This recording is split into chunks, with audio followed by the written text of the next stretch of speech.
Halo, assalamualaikum warahmatullahi wabarakatuh.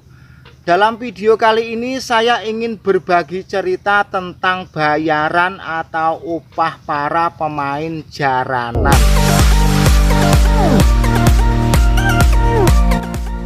Seringkali saya itu ditanya orang di warung-warung kopi atau lagi duduk-duduk santai, "Pak Wito, janjane pemain jaranan itu bayarannya berapa toh?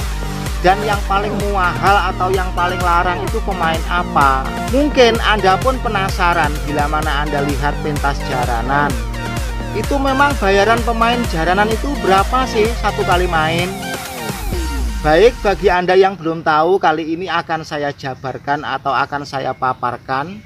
Dan mohon maaf sebelumnya, bagaimanapun juga untuk menghapus rasa penasaran dan mengikuti rasa ingin tahu tentang bayaran pemain jaranan. Dalam jaranan itu ada dua regu.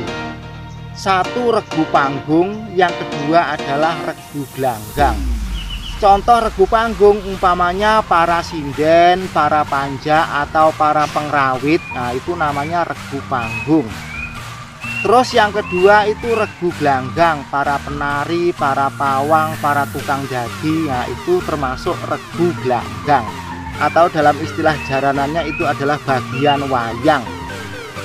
Terus yang paling mahal itu adalah pesinden atau tukang sinden. Setelah tukang sinden itu tukang kendang atau pengendang. Lalu di bawahnya tukang kendang, tukang slompret dan wirosworo, itu termasuk agak mahal. Ini sejauh yang saya ketahui, saya main jaranan kesana kemari itu seperti itu.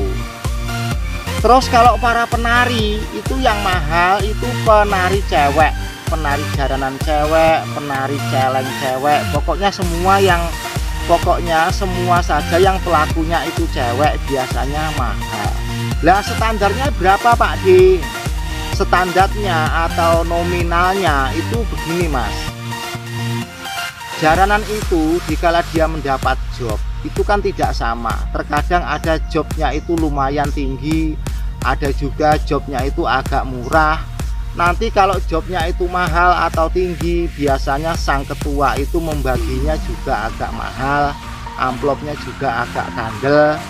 Tapi kalau jobnya itu agak murah, ya biasanya ya amplopnya pun agak tipis.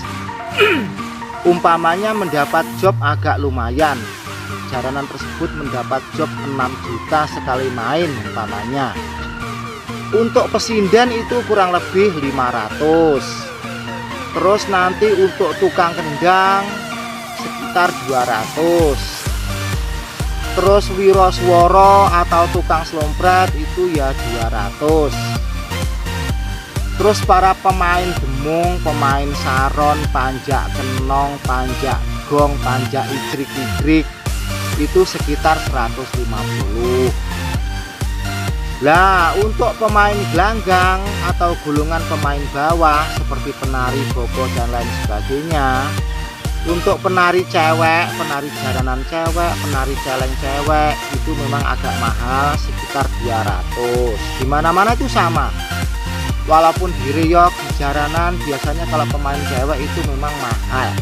Lah, terus para pawang bopo itu sekitar 150.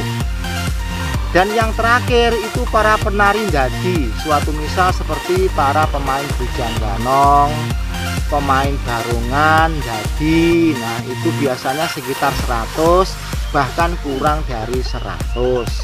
Nah, itu tadi berdasarkan pengalaman sejauh yang saya ketahui. Karena saya ini pemain slompret dan tidak semua jaranan itu punya pemain slompret. Untuk pemain slompret itu bun-bunan atau ngebon ke sana kemari. Jadi saya ini pemain jaranan tidak tetap atau pindah-pindah. Hari ini main di grup Mudo Utomo umpamanya, besok main di Mustiko Putri, besok lagi main di Muda Birawa, besok lagi main di Turonggo Singoguntur Bawono, dan seterusnya. Lah, terus untuk grup jaranan itu para pemainnya itu tidak sama dengan para pemain orkes, elektron atau ludruk atau ketoprak Kalau para pemain jaranan itu tidak semata-mata untuk mencari nafkah atau mencari uang. Jadi rata-rata para pemain jaranan itu sekedar untuk melestarikan budaya atau nguri-nguri budaya Jawa. Dan dalam jaranan itu tidak ada adegan yang bersinyal syahwat atau adegan yang menjurus kepada nafsu birahi, biasanya tidak ada. Tidak sama dengan hiburan lainnya. Biasanya kalau hiburan yang lain cenderung pada adegan-adegan yang menimbulkan nafsu dan syahwat atau birahi. Suatu misal goyangannya ditonjol-tonjolkan, suaranya didesah-desain, mendesah-desah. Pokoknya seperti itulah.